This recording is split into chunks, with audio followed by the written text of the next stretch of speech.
EF is the Fermi energy of a system, right? So Fermi energy of the system, and we define it purely based on a probability. We say that the Fermi energy is that energy at which the probability of finding an electron might be is half, right? It's equally probable that you'll find an electron or a hole at that state. Now, also what the Fermi energy in a semiconductor can be in the band gap, and we will actually look at cases where the Fermi energy is present in the band gap. So for the cases that we look at in this class, there won't be actually a state associated with the Fermi energy. So Fermi energy, you can think of it as a value which is helping you fit the function, right? So let me ask you a question. Now, suppose if I think about energy very far away from EF. So if I think about an energy which is very far away from EF, what does the Fermi function approximate itself to, right? This number becomes very large because with respect to 1, the exponent function goes very large. And so you can approximate this as 1 by exponent, which is minus of the exponent. So minus of E minus EF by KT. And what does this mean? This essentially means that you can approximate the Fermi function very far away from the Fermi level as actually a dying exponential. And we in this field of study like dying exponentials because they're very easy to deal with, right? Their first derivatives are exponential, their integrals are exponential, so life becomes very easy when you're dealing with exponential functions. So what does this far away from Fermi level mean? KT, remember what is KT? KT is nothing but the Boltzmann constant times temperature. And its units are what? What is the unit of KT? Anybody? You're right. And what is the unit of energy? Joules, correct. So KT is written in joules, right? Now what happens is when you write, so the number you need to keep in mind is KT, and you're right, it can also be written in electron volts. So if I want to convert KT into electron volts, I divide by the charge of an electron. And this is the number you want to keep in mind, right? And this is at temperature of 25 C. So we'll keep coming to this again. When we say room temperature, the convention across the world is room temperature is 25 C. Obviously, it doesn't apply to parts of India, but generally when you say room temperature, it's 25 C.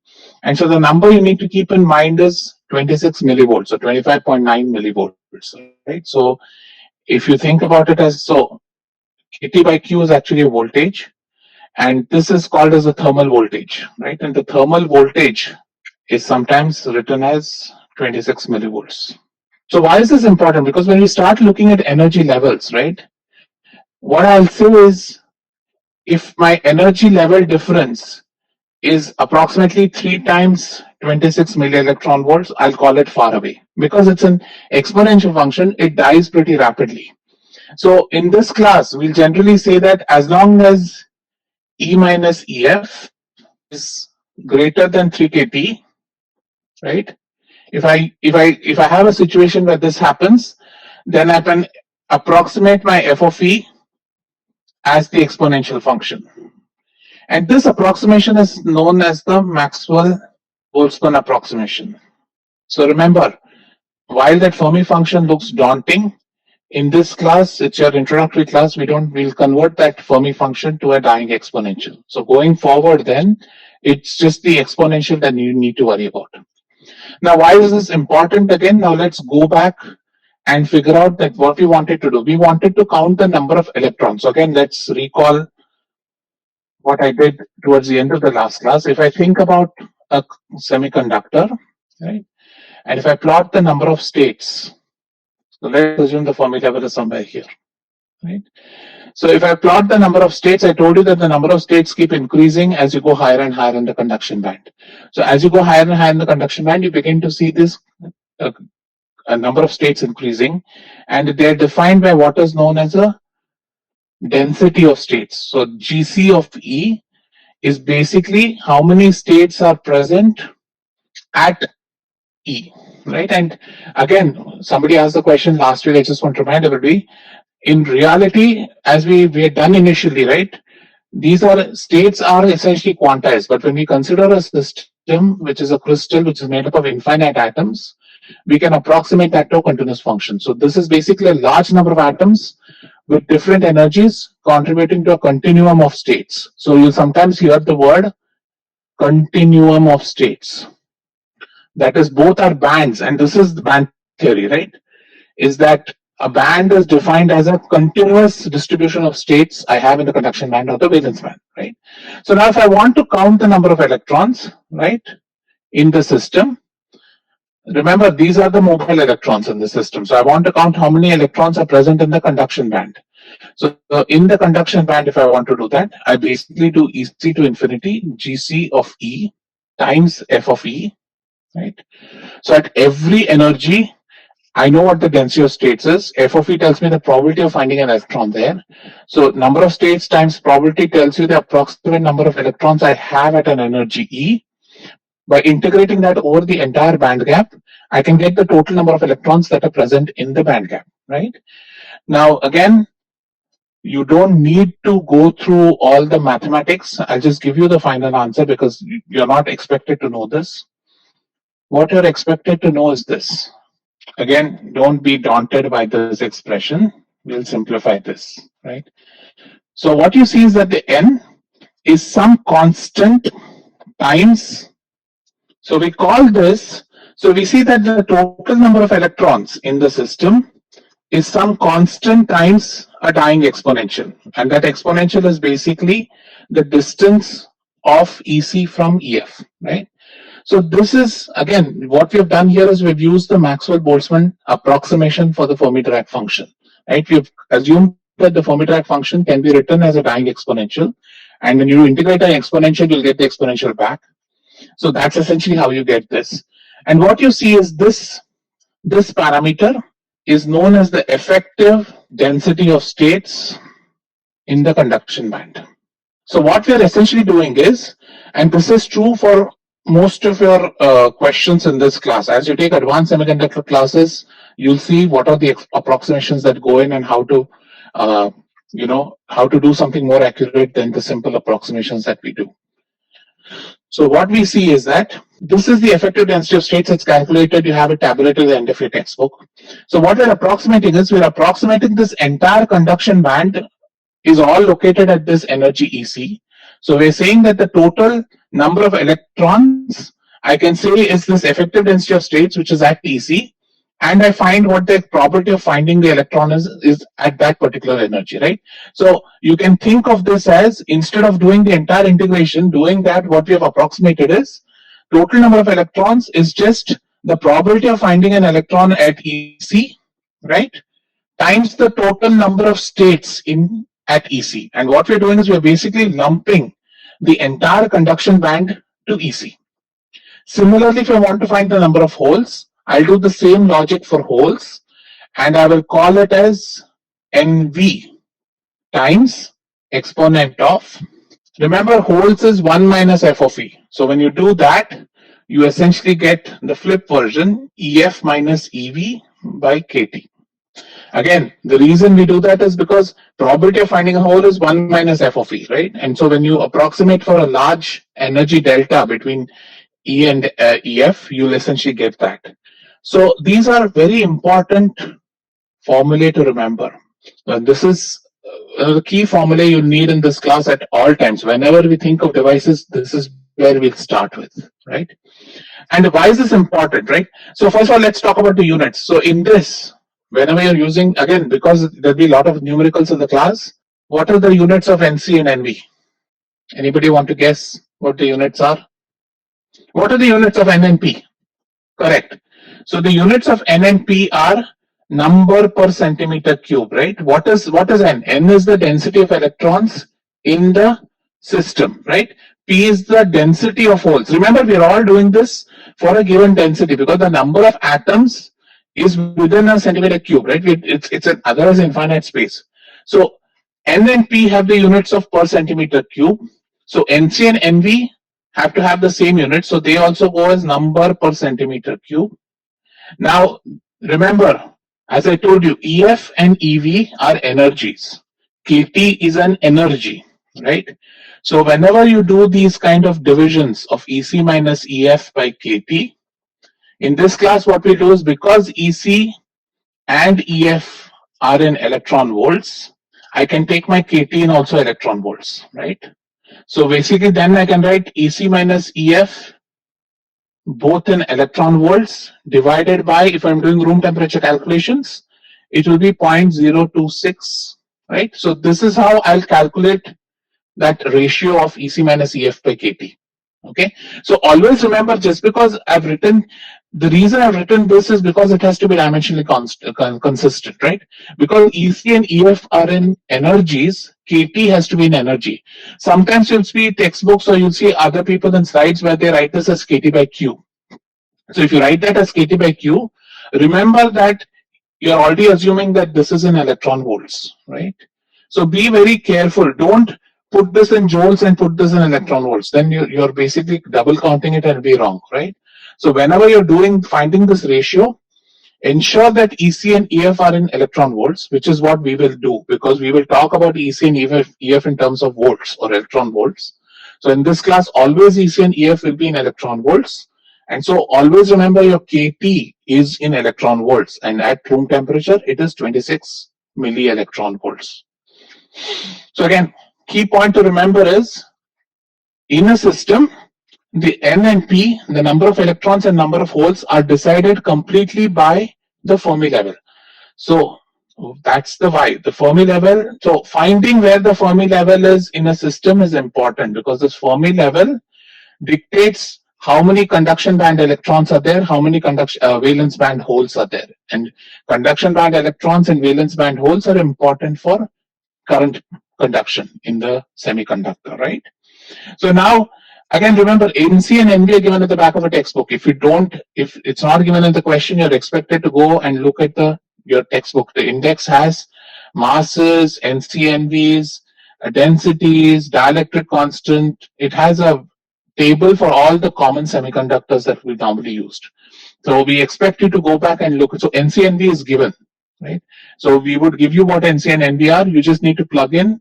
So for example, suppose I tell you that there is a system, there's a semiconductor which has, say, 10 power 12 electrons per centimeter cube, right? From that, what can you find out? Can you find out the location of EF? We'll do some examples, but I wanted you to, suppose I give you, what I'm asking you is, if I give you N, you already know NC, right? So everything else is known, the equation, so you can find out what is EC minus EF. That is, you can find the relative position of the Fermi level in the semiconductor with respect to EC or EV, correct? Remember, in the semiconductor, if I know EC and the band gap, I know EV. Or if I know EV and the band gap, I know EC, right? And all these numbers are in the index, right? These are all known parameters. So in a semiconductor, if I tell you what the total density of electrons is, you should be able to quickly calculate what this distance between EC and EF is, right? Because EC and EF would essentially, you plug it into the equation, EC minus EF will pop out. Similarly, if I want to find this expression, I will need to use the P, the density of holes. Or remember, so we'll do that. Let's do a simple example for an intrinsic semiconductor. So anybody, can somebody respond on the chat box, what is an intrinsic semiconductor? Let's recall. What is an intrinsic semiconductor? Correct. That is, there is no doping. And so what can you tell me about the number of electrons and number of holes in that semiconductor? Correct. Perfect. Right. So this is a semiconductor where there is no doping. Right. So in this semiconductor, we know that N is equal to P is equal to Ni. Right. So at a given temperature, always, I'll start dropping this in a few classes, but at a given temperature, remember, everything is as a function of temperature, right? So at a given temperature, your number of electrons is equal to number of holes and is equal to this term Ni, right? So let's put in the equation, right? Because I want to get you guys to think about an important concept. So when N, what is N? N can be written as Nc exponent of minus EC minus EF by KT, right? This is your total number of electrons. This should be equal to the total number of holes present in the system, right? And so that is minus EF minus EV by KT. Please keep track of these negative signs very well. These are places where you tend to get confused, at least based on my experience in teaching this class. So keep track of what the negative. So for the electrons, it's minus of EC minus EF. For the holes, it is minus of EF minus EV. So always, and how do you remember this? For most cases in this class, your EF is going to be somewhere between EC and EF, right? So always the order is going to be EC is going to be on top, EF is going to be between, and EV is going to be at the bottom. So you always have to take the positive quantity. So EC minus EF or EF minus EV. Okay. So if I do this and then let's collect the log terms, right? Let's do log on both sides and collect terms. What do you get? You get EF minus EC by KT plus log of NC is equal to log of NV plus EV minus EF by KT. Right? All I've done is taken the log on both sides. From what, and then you collect all the like terms and simplify. What you get is EF is given by EC plus EV by 2 plus KT by 2 log of. So in the intrinsic semiconductor, and sometimes called the location of EF as EI. So EI is nothing but the location. So what is EI? EI is location of the Fermi level in the intrinsic semiconductor. So what you see now is that EF is some.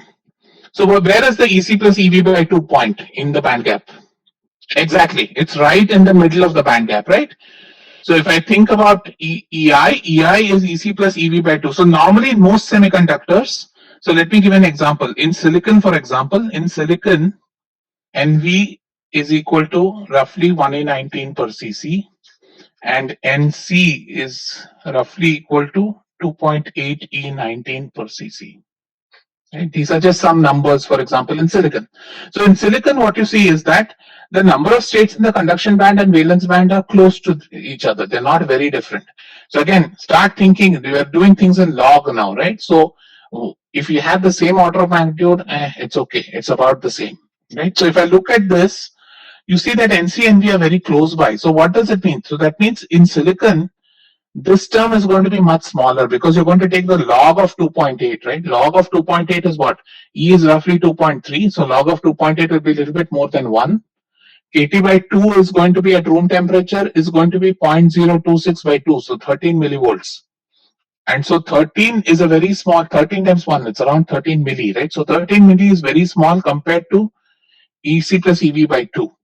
So what you look like in silicon, I can approximate. So what you see that in an intrinsic semiconductor, the Fermi level of an intrinsic semiconductor is located bang in the center of the band gap, right? So going forward, what I will do is, if I want to draw a semiconductor that is intrinsic, I will do it this way. I won't necessarily say it's intrinsic, but if I show something like this, so this means that the semiconductor is intrinsic. So EI denotes the Fermi level of the intrinsic semiconductor. Okay. Now let me ask you an intuitive question. So this is intrinsic.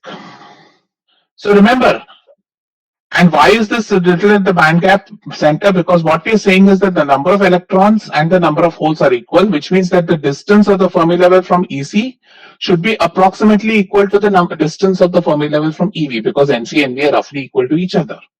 So now tell me, as I add electrons to the system, how do you think the Fermi level? Suppose now this is the Fermi level of intrinsic.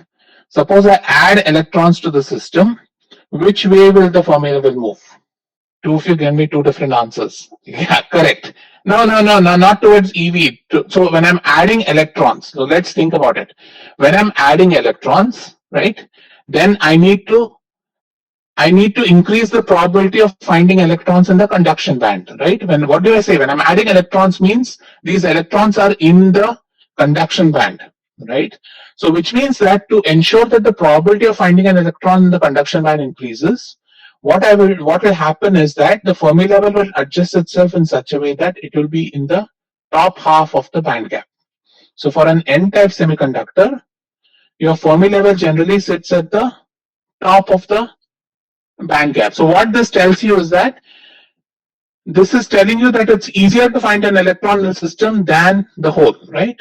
And so you think, so whenever you add electrons, so again, that's where the intrinsic is a good point to start with. When you know how it looks like in the intrinsic, now you know that if I add electrons, I'm making it more probable to find an electron in the system, which means that the Fermi level begins to push towards EC. On the flip side, if I add holes to the system, what will happen? If I add holes to the system, and the Fermi will begin to move towards EV, right? And so one way how we show this is we always show EI, just so that our diagrams are clear. So what this is telling you basically is, now I don't need to tell you this is an N-type semiconductor. If you see a band diagram where you see that the Fermi level is located between EI and EC, you should immediately look at this as an N-type semiconductor. That is, it has more electrons. It is doped with donor atoms. Similarly, if you see a band gap where the EF lies between EI and EV, right, you know that it is going to be a doped P-type semiconductor. So let me ask you another question. As I keep increasing the doping, right, which way should the EF move? Suppose I increase doping, will the EF move closer to EC or move closer to EI? So let me repeat the question. If I increase ND, remember ND is the donor concentration. If I increase ND, right, how will EF move? Will it move towards EC or away from EC? Correct, right? So as I keep increasing the donor concentration, my EF begins to move.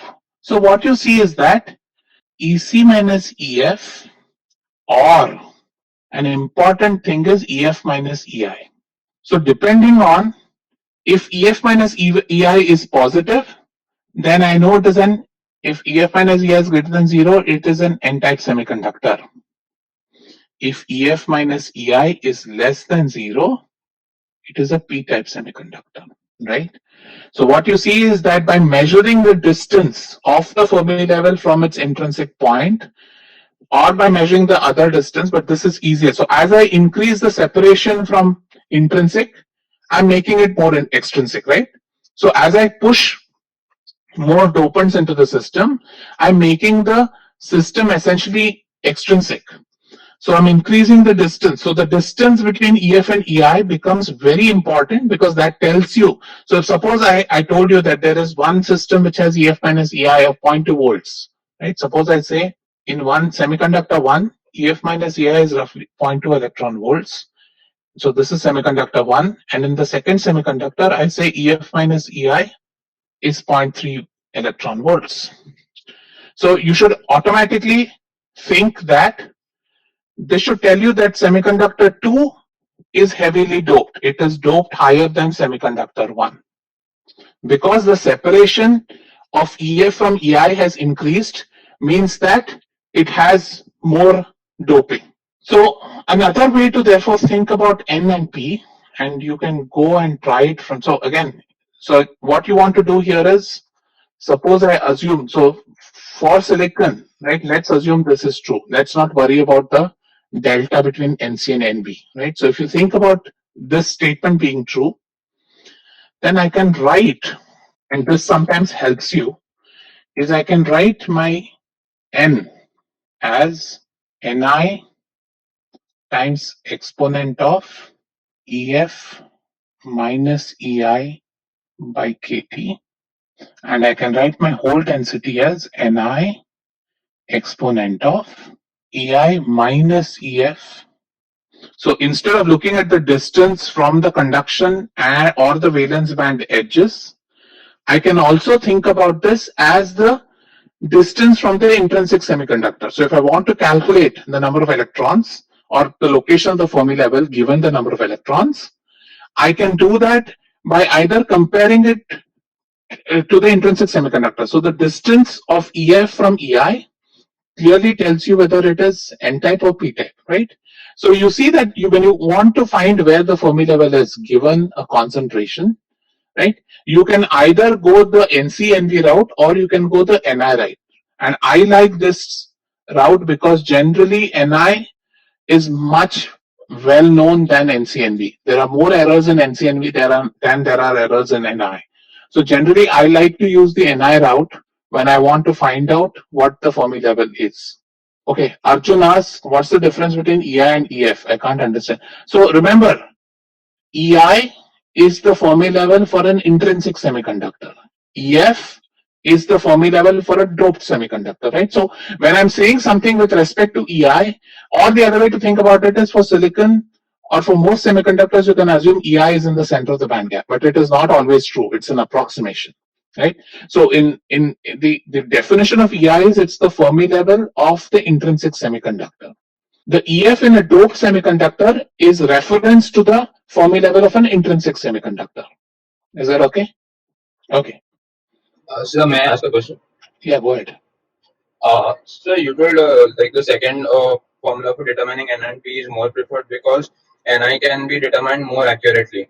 But Correct. to find EF and EI, we need to know EC and EV, right? Right. So that's what I'm saying. Here, what we assume is basically EI is middle of the band gap. So that's an assumption I would make, right? So if I know that EI is the middle of the band gap, then you can easily calculate. That's all I meant by it. So that's a good assumption for silicon, right? But there are a lot of like 2-6 semiconductors where this assumption fails.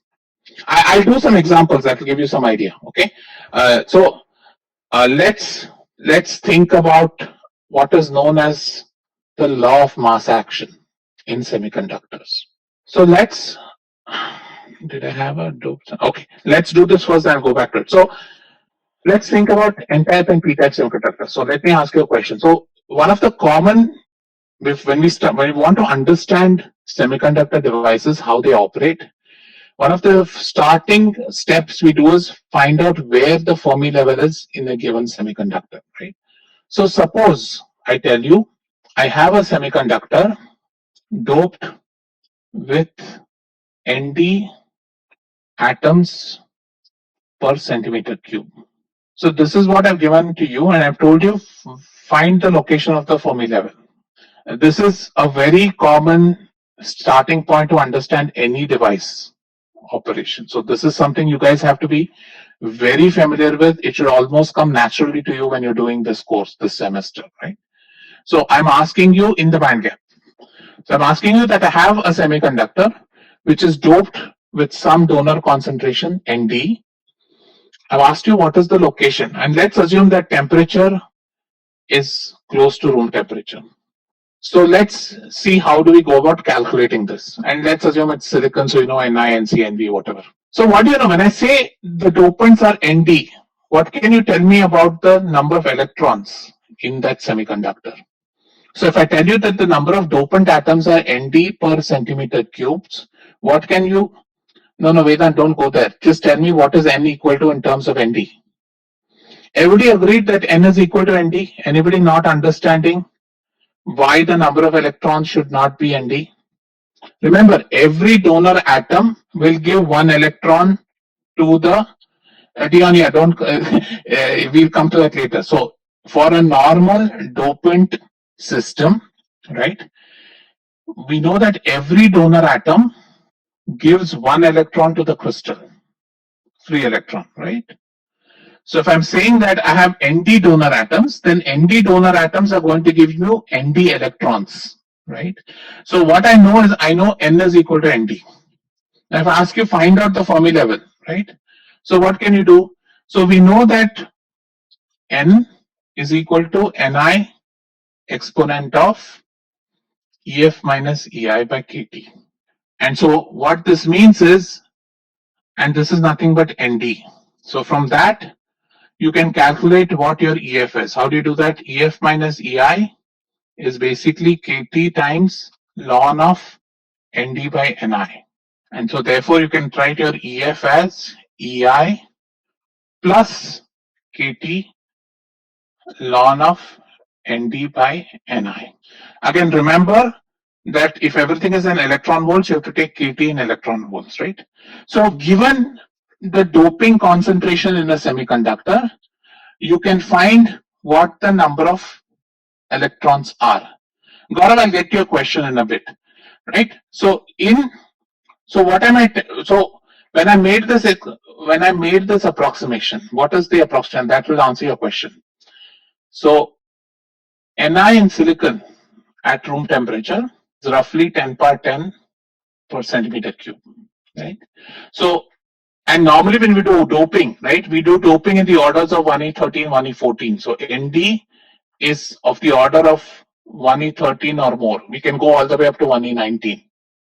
So you see that, and so now in reality, yes, you're right. The number of electrons is Ni plus Nd, but Ni is much, much, much smaller than Nd. So I can make the approximation that N is equal to Nd. So I've made that approximation simply because my Ni is going to be much, much smaller than the dopant concentrations, right? So you're comparing the dopant concentration to the total number of electrons you had, which was just a thermal process, right? Remember when I discussed, so let me go back to the class, just slide, right? What I told you was that this process of electrons and holes pairs being created is going to happen at all times.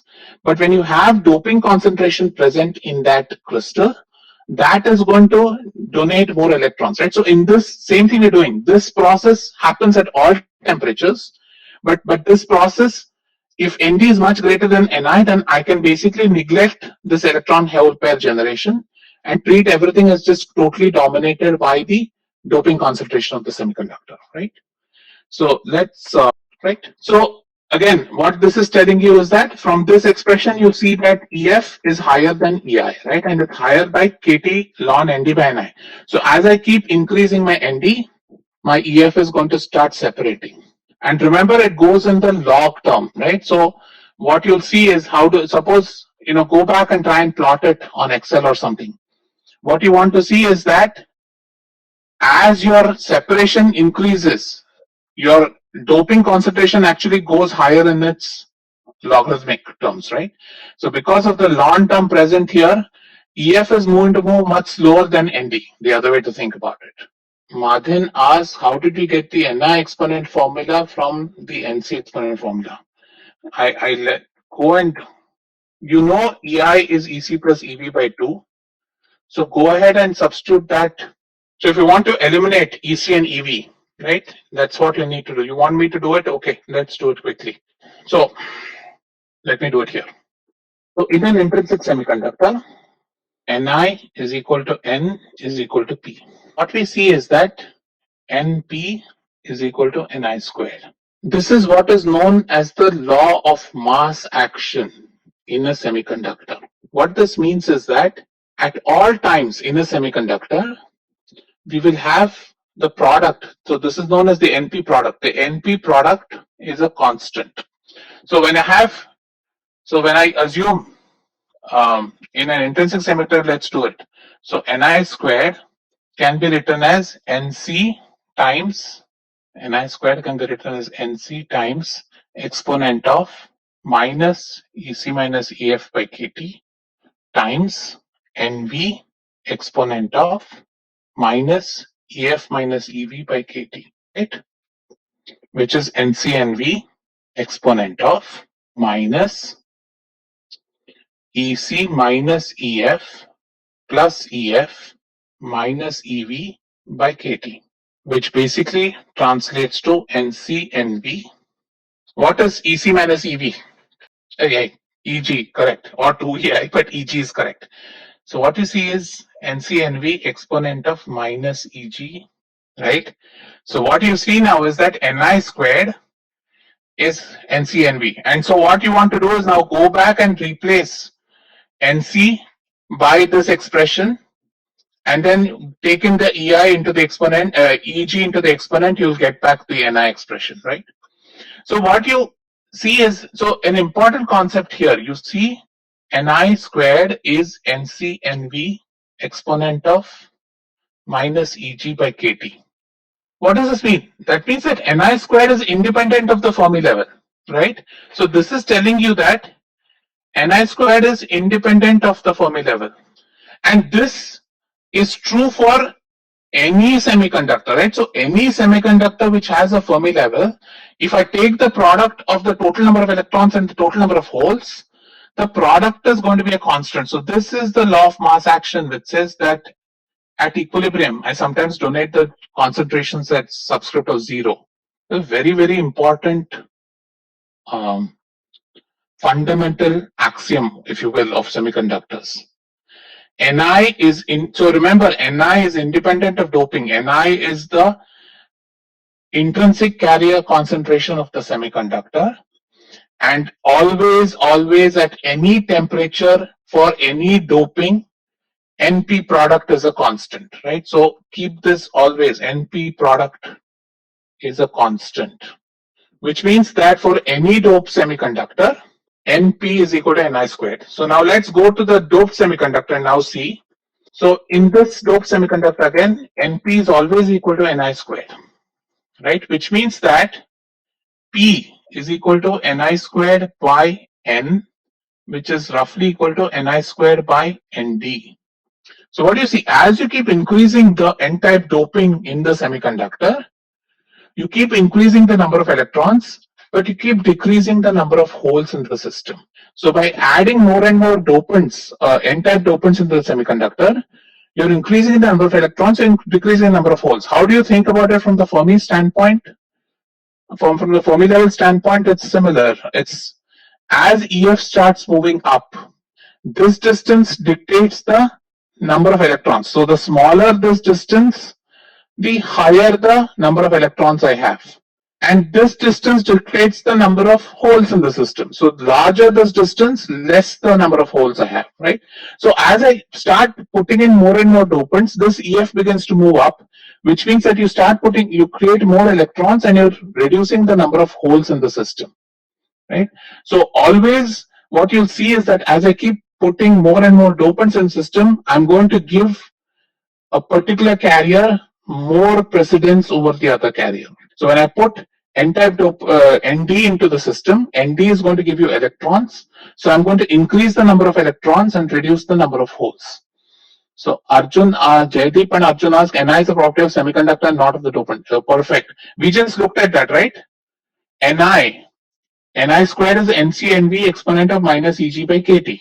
Nc and Nv are, we come from the Ek diagram and from the mass of the electron and the mass of the hole, which are all semiconductor parameters, right?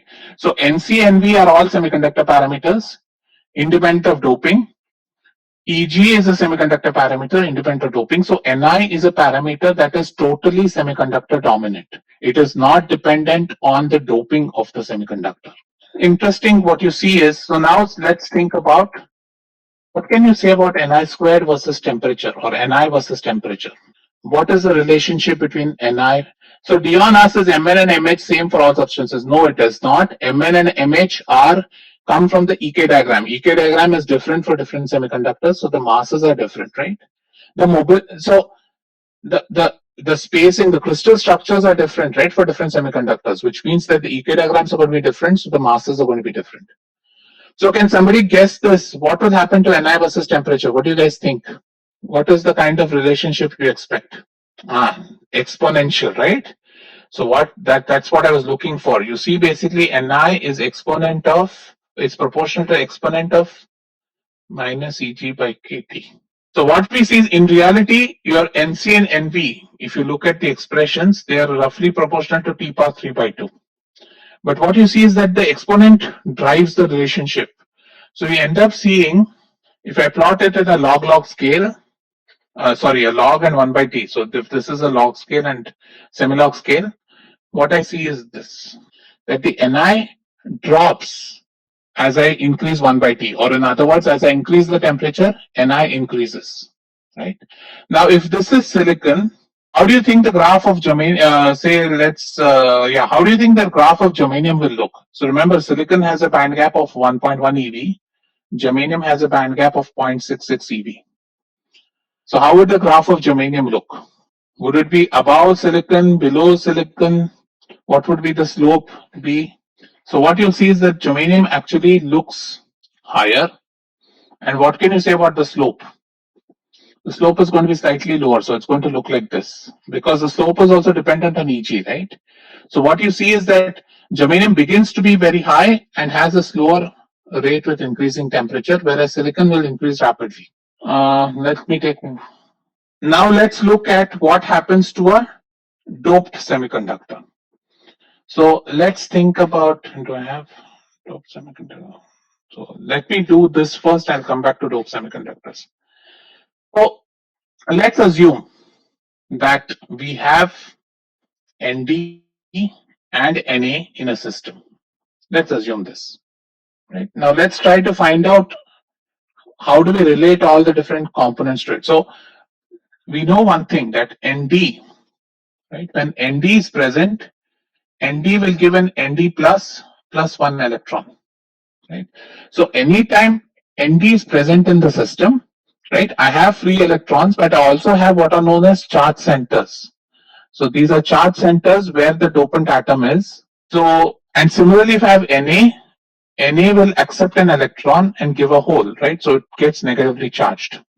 So when I have Nd and Na in a system, right, then I will create electrons and holes, both. So if I ask you what is the charge neutrality condition, how do you write a charge neutrality condition? Remember, if there's no electric field, if there's no current flowing through the system, then essentially all the charges to compensate to each other, right? So how do you compensate the charges? So let's collect all the positive charges. What are all the positive charges in the system? All the positive charges in the system is the doping, is the density of the holes plus Nd plus. And similarly, if I want negative charge, it is N plus Na minus. So what you see is that, and the system has charge neutral, which means that this has to be equal. And in most cases, what we'll have is all of the Nd gets converted to Nd plus, all of the Na gets converted to Na minus. So for simple situations, you can assume P plus Nd is equal to N plus Na.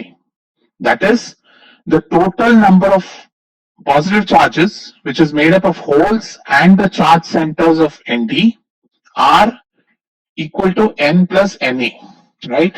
Or we can think about it as P minus N is equal to Na minus Nd. And we know from law of mass action that P minus Ni squared by P is equal to Na minus Nd. So for any given combination, I can calculate what my total hole concentration is. Or, so remember, when Na is greater than Nd, it is going to be a hole rich system. When Na is less than Nd, it's going to be an electron rich system. How do you calculate the number of electrons and holes? Really depends on solving this quadratic equation. You have eliminated one or the other carrier by using the law of mass action, which says that in a semiconductor, NP product is Ni squared. So using that, so given any semiconductor with doping Na and Nd, you should be able to calculate Pn for that system. And how do you do that? You apply the charge neutrality condition and then apply law of mass action, and that will give you exactly the relationship between these four quantities. Okay, so what we'll do is we'll do some examples on Monday in the tutorial. Hopefully that will help you understand how to use these, what all we've discussed in understanding the class. Okay, so with that, I'll stop the lecture and I'll take any questions that you guys might have. A simple systems means where all these approximations exist. When you start looking at temperatures which are not room temperature, at low temperature or high temperature, then these approximations begin to fail. You know, I made a couple of big approximations here. When I said Nd is equal to Nd plus one electron, and I'm saying that Nd and Nd plus are equal, that is true only for normal temperatures. When you have very low temperatures, that's not true. So we are not going to look at all that in this class. So therefore I said for very simple run of the mill kind of systems, we can make these approximations.